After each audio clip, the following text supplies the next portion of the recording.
and welcome to Hashtag Toe to Toe. My name is Leanne Johnson-Arnison and I am joined, as always, by Spencer Fearon and this week, Paulie Malignaggi. Paulie, thanks for coming in. You've come straight from the airport here for the big one, Saturday, Joshua Klitschko. Are you excited? I'm very excited. I think once I get some rest, I'll be even more excited, but I'm on adrenaline right now and I can't wait to see the week's festivities. So we'll get cracking. We've got a few tweets that have come in. Starting off, we've got Steve Parsons at Steve Parsons. Regardless of the result on Saturday night, will this fight show us how far Anthony Joshua can go? Well, I think it'll show us what kind of thing we're dealing with here. You know, it's a step up in class. It's very difficult to know what kind of Wladimir we're going to get because we've never seen him at this age, and we never we don't really want to judge him off just one performance. You know, but regardless, I think the moment is big for Joshua. So you know, you will see how he handles the big stage, the big moment. Obviously, he's been in front of sold out crowds, but nothing like this. I think most fighters will never have experienced something like what will happen on Saturday night. But I think from a tactical standpoint, we'll see how he deals with somebody with the veteran skills of Wladimir.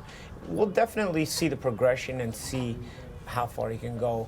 I hate to judge a fighter on just one performance, though, whether it's good or bad. You know, you've got to be consistent. But certainly, this is the next thing in line for that progression. Spencer?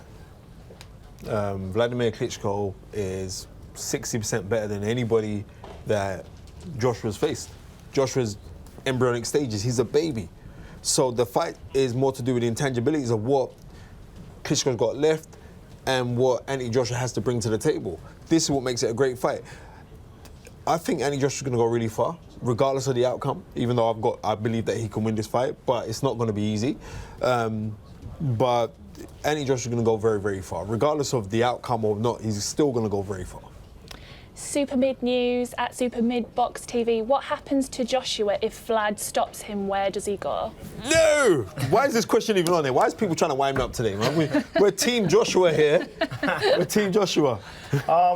You know, I think you just get back to the drawing board. I think Joshua's progression has been pretty fast. You know, I think Joshua's also so popular, and this is a business, but I think regardless of the fact that even if Wladimir stops him, you move into an immediate rematch.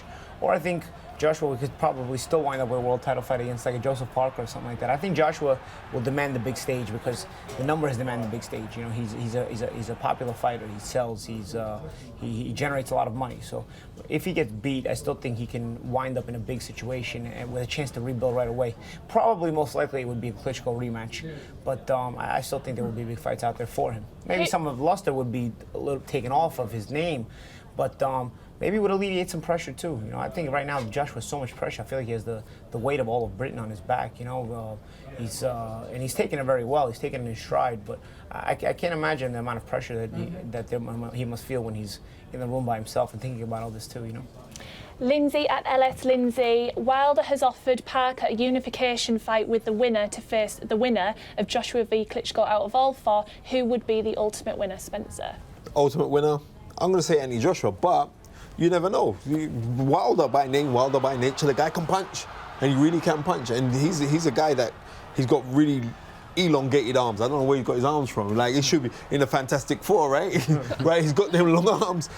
We don't know what could happen. But I would favour Anthony Joshua because of his youth. And not only that, even though he's had limited experience, but the things that he's done. Here's a man that has been to the World Games as an amateur, won a silver medal, been to the Olympics, won a gold medal.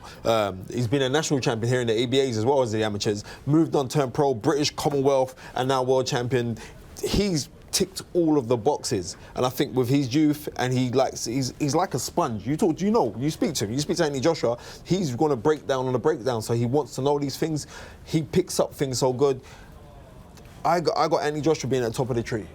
Are you Team Joshua, like Spencer? You know, here's the thing. I don't think there's a right answer to this question, and there's a wrong answer to this question. You know, I think it could go in a lot of ways. First of all, I still can't get a real grip on what Klitschko has left. You know, the Fury fight, people are going to say, oh, he couldn't get off, he's a little bit old, he couldn't get off. I don't think it was his age that had to do with him not getting off. I think it was the big moving target that Fury was, the combination of the 100%. Size and the movement. And then, you know, Klitschko's the kind of guy that wants to set. He's a good athletic boxer, but he still wants to set, and he couldn't really set on the big right hand. So, you know, he kind of just out of confusion wasn't punching and he was getting beat. If you put a guy who is not so unorthodox in front of Klitschko. How dangerous is he? We're going to find out obviously on Saturday night. You know, so I think, with the exception of Parker, I think Parker's good, but I don't know if Parker's. I think Parker's a level probably below the other three. I think Joshua Wilder or Klitschko could win on any given night. Jez Batchelor at Batchelor Jez, a prime Lloyd Honeyghan versus Kell Brook. Who wins? Moving on. Do you remember Lloyd Honeyghan? Do you? Ragamuffin man versus Special That's K. what I'm talking about, Paulie. That's what I'm talking about. Ragamuffin man versus Special K. I'm telling you this. I've got Lloyd Honeyghan winning that fight. Oh, come on. I got Lloyd Honeyghan winning that fight. No. I got Lloyd Honeyghan winning that fight. You're all time. Why is he See what I'm wrong? saying? Why is he wrong? In 1985 to 1988, nobody in America wanted to go near Lloyd Honeyghan. Mark right? Breland knocked out Lloyd Honeyghan. Wait. Do you know he was past peak then? I'm being real. I'm telling you the truth. He was past peak then. I'm saying the Lloyd Honeyghan. What about a Pete Kell Brook though? What, a Pete Kell Brook? Well, okay, a Pete Kell Brook. So you're gonna say Pete Kell Brook for the quarterfinal? We don't even know how good Brother, Pete Kell Brook I used to love you, Mr. Magic Man. I used to love you. We don't even know how good a Pete Kell Brook is because nobody would fight him. That's how good he is. Listen, wait 1 second. You're saying because nobody will fight him. Lloyd Honeyghan, 1986, goes to America and beats the pound-for-pound #1 fighter in the world in Donald Curry. Right, that's the equivalent of somebody beating the pound-for-pound fight. Right.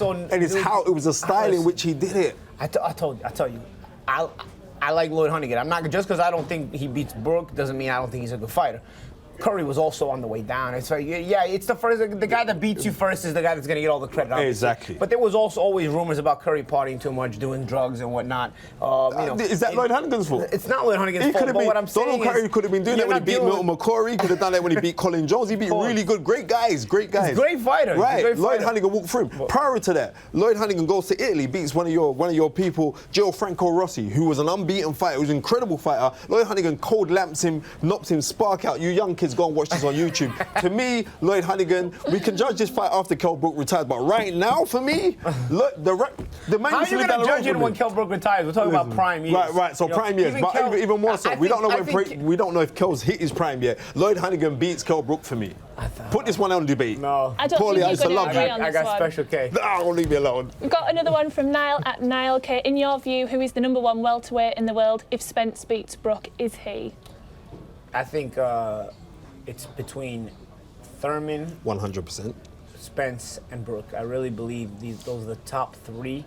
But if Spence beats Brook? If Spence beats Brook, you've got to probably put Spence #1 with Thurman right behind him. But if Brook beats Spence, you may be saying the same thing, you know? All you can hope for is that these guys get in there with each other somehow. I think Porter and Garcia are just right behind those guys. So you've got a solid top 5 welterweight in the welterweights right now that is just dynamite and, with explosive artillery. Brook or Spence? Who wins? It's a tough one because you hate to throw in these little wild cards in there. Here's why it's a tough one, because I don't know, and people are going to say, oh, you don't want to bring this up because it looks like it's an excuse. I really don't know how Kell's going to be at welterweight. I really don't know. I didn't expect to see him back at welterweight. People are going to say, oh, well, you can't throw that in there. You know, he's taking the fight and it's an excuse. But here's the thing. Errol Spence is a great fighter. Errol Spence takes all the boxes as far as the ability he has in the ring. And he's also a terrific body puncher, strong to the head and whatnot. I think the body punching of Errol can debilitate Kell even more if Kell has struggled to make the weight, you know? Kell can tell us all he wants when he weighs 175 pounds. I can make welterweight. I'm going to be strong. I've been there where you feel great when you take the fight. You're like, oh, you're full, your belly's full, you're hydrated, you're good. Then once you get down lower in weight and you start to get closer to the weight at the end of camp, you're starting to ask yourself, why did I do this? What convinced me to do this? And you start to feel depleted of energy and whatnot. I hope we get the best Brook possible, because the best Brook against the best Spence, for me, is the best fight on the schedule.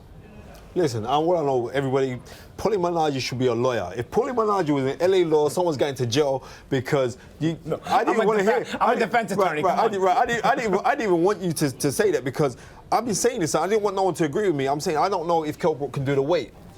But if he does do the weight, then Kell's winning the fight. Right? Seriously, this how it goes. Here's the thing. There's a lot of question marks around Errol's chin, and then people are going to say, "Oh, well, you can't really say that. He's never been hit." Just once or twice that I've seen him touched here and there. Especially there was. The I Ghanaian fight, the remember there Ghanaian. was one fight. Emmanuel Arte. I watched that. I worked that fight. Emmanuel Arte clipped him at the end of a round, and he got his attention. He kind of hurt him, you know. And I remember we cut to commercial, so the rest of the crowd didn't see it. The rest of the viewers didn't see it. But I remember I saw it, and he worked back to the corner a little bit uneasy.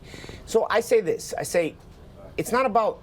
You know, anybody can hurt anybody. I've been hurt by even journeyman fighters at times. You know, like I've felt the punches. So, but what I'm saying is anybody can hurt anybody. But when you've got a fighter as smooth as Kell is, when Kell hurts you, it's different than a journeyman hurting you. When Kell hurts you, Kell is a smooth finisher. Like the offense flows right from that. You know what I'm saying? So if Errol is getting hurt with Kell, I can see a spectacular KO. You know, I can really see a spectacular KO because Kell has the finishing ability and the smoothness to him. Having said that, Errol has the ability to do the same to Kell as well. He's maybe inexperienced, though. I think Errol's attack will focus more directly on the body because everyone knows Kell's probably going to struggle at the weight. Find out May 27th.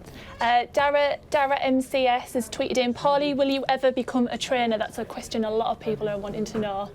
Probably not. No? I don't think I have the time. No. Busy man. You also get really attached to some of these guys and whatnot. Here's what I would fear too. You know, you get really attached to some of these guys, and you can't do everything for them. Like you become a trainer. And you've got a fighter who's got all the ability, and you're working, and you see all the progression and whatnot. And then he's got a garbage promoter or a garbage manager who can't move him right, who can't do anything right. And there's nothing you can do. You know what I mean? And you're attached to him, and you feel bad for him, and you see him feeling bad. And these things would frustrate me too much. You know what I'm saying? Not to mention there's several other things probably that I probably wouldn't have the time and whatnot. But I put myself in that position, and I don't know. I don't want to be in the position where I want to start making phone calls to managers and promoters and arguing with people. Like I was doing that when I was fighting. I kind of want to exit that part of my life. You'll be on the other side of the rope, sitting down, enjoying the fights. Okay, my thanks to Spencer and Paulie. You can tune in next week for more #Toe to Toe or check out on iTunes for the podcast.